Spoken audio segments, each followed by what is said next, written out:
Welcome back.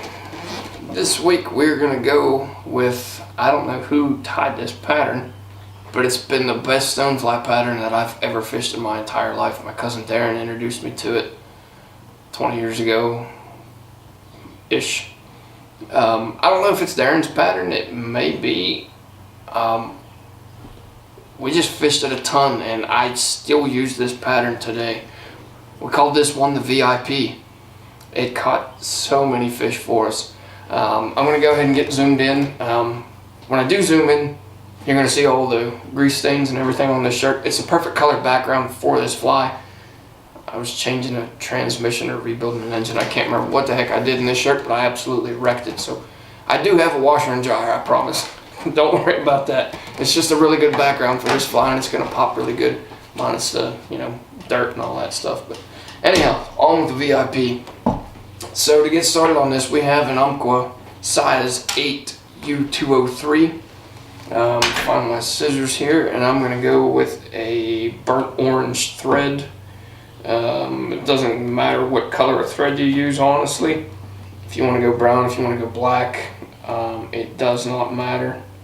So take this back right to where the barb of the hook starts its ascent, right where the gouge is, and move it forward a couple of thread wraps.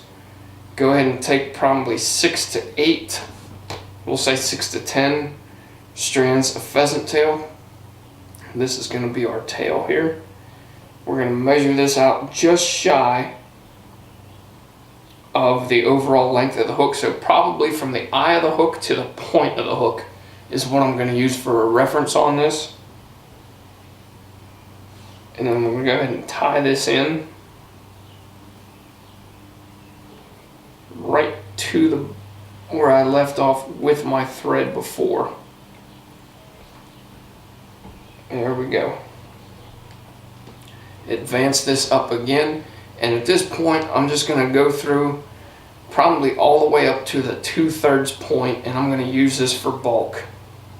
Just go all the way up to the front, or all the way up to my 2/3 point, and then I'm going to cut this off here. Right there we go.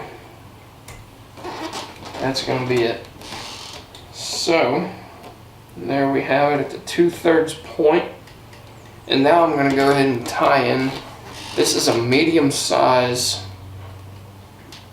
copper wire, brass wire, whatever you decide to use or whatever you call it. And then on this one, I'm not worried about, how I normally, in the other videos, if you guys have watched them, to where I normally bring my wire back over top and then fold it over. I'm not worried about it. This is such a thick wire. I mean, if you get a couple solid wraps on it, I mean, it's gonna bite. It's not going anywhere. I mean, unless you really pull on it, it's not gonna go anywhere. And then I forgot to get the key ingredient to this one. Here we go. I got this in the bag here.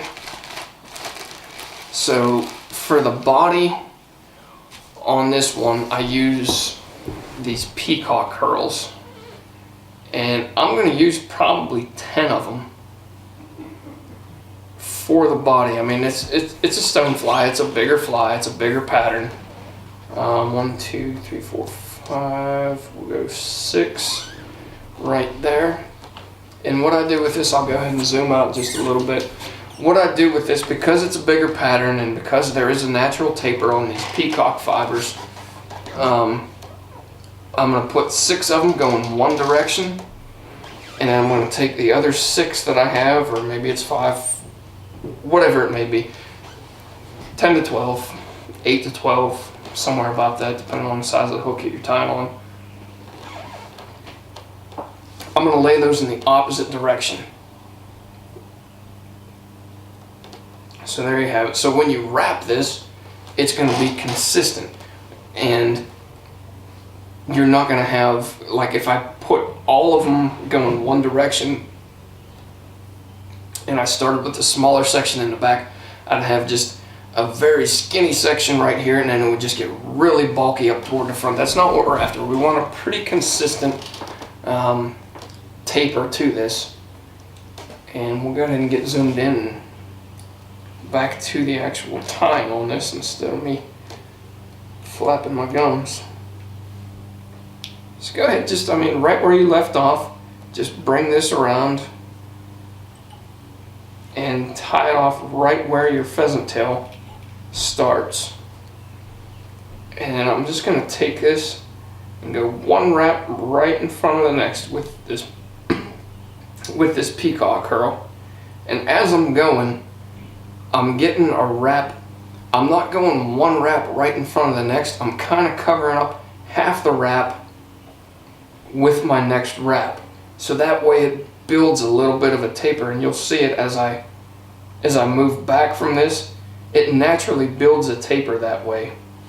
And stay with me here, don't fall off. That one's a little bit shorter.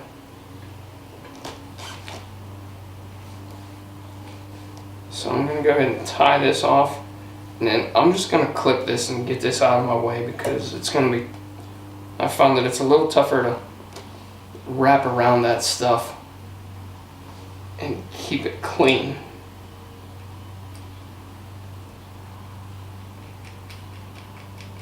It's easier just to clip it and get rid of it.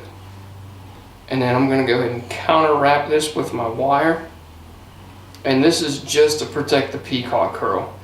If you want to use a smaller wire, by all means go ahead and do it. But if you get one tooth in here on one of these strands of peacock herl, you're going to lose the fly. You'll catch one fish and it'll be done.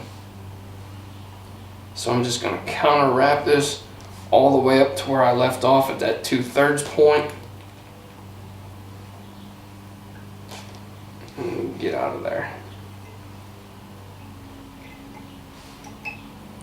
Oh. Yeah, I don't like that.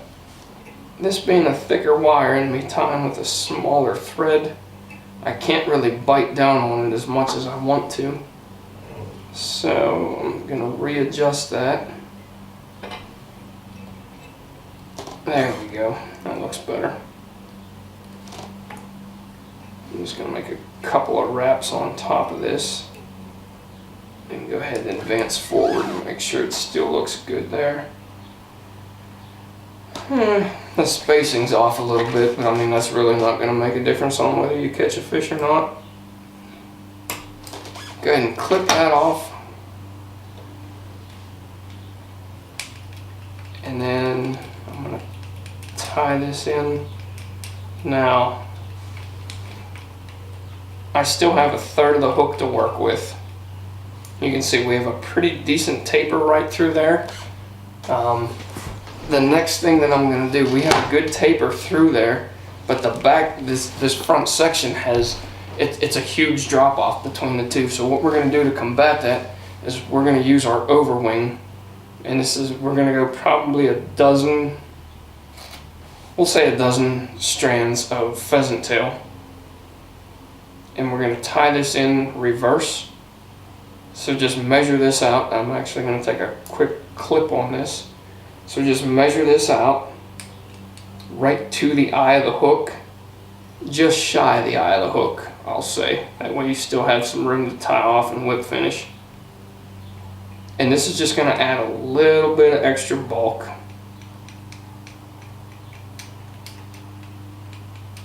This is going to be the last thing that you tie in, or the last thing that you tie off.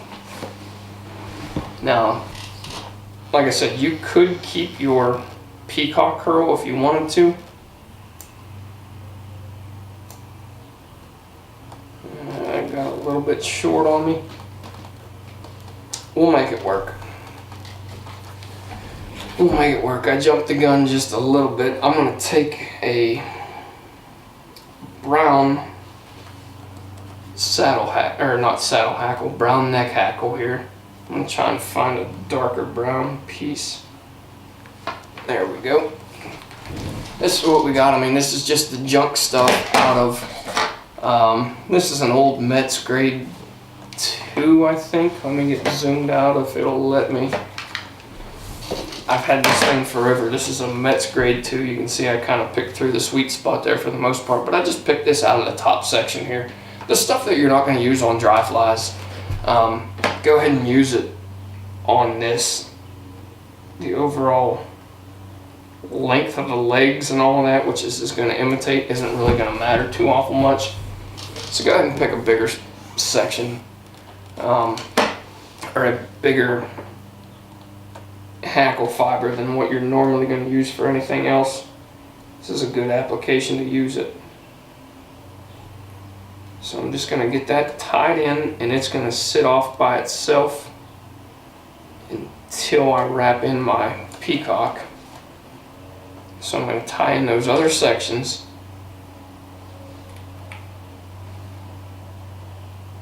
And I'm going to bring that the same length that I tied in the pheasant tail. And this is just adding a little bit more bulk through the thorax of the fly. And then go ahead and just wrap this all the way up to the front. Same thing. To the halfway point that you made your last wrap, that's where your next wrap goes. And I'm getting more fiber, more bare fibers in there than I like actually. I should have just went with a new section or a new stack of Peacock, but this is all going to get covered up anyhow. It's all going to get covered up. We're only worried about this for bulk, that's it. That's all we really want, is just to build the overall profile. The look you're going to see here as soon as I start wrapping this is going to disappear. And like I said, make this stuff long. Give it some extra length. And just wrap right through this all the way up to where you left off with the Peacock, all the way to where you left off with the pheasant tail.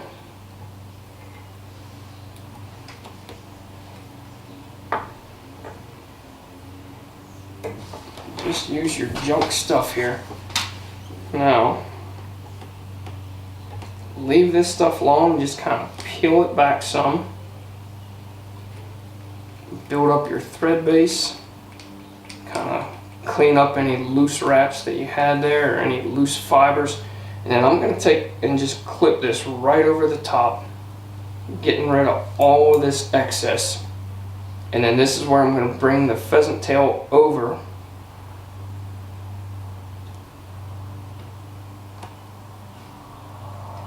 Tie this off.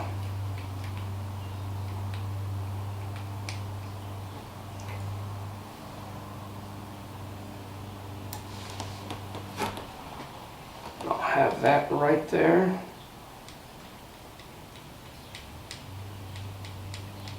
Just clean this up with my next thread wraps.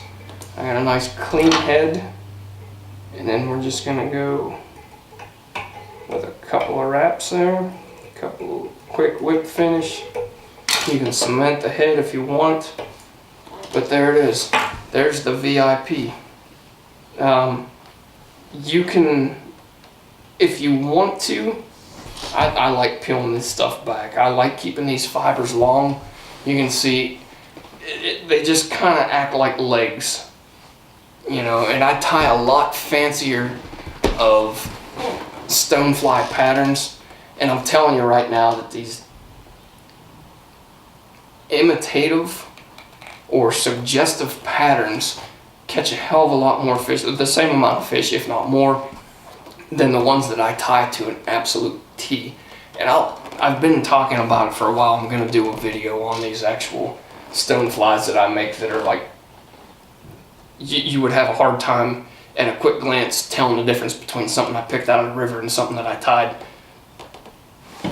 These ones catch as many fish, and if I'm not talking, if I'm not running my mouth, 5 minutes maybe, I could have this pattern done, and it's just a phenomenal pattern. If you want to shore this up a little bit more, you can take some UV over top of where the pheasant tail is and just touch that up, hit it with a torch, and you know, I mean, this thing's pretty much bulletproof at that point. But there it is. There is the V.I.P. If you guys have any questions, comments on it, leave them with me. I'll get back to you as quick as I can. But thanks again for watching, and I'll catch you next week.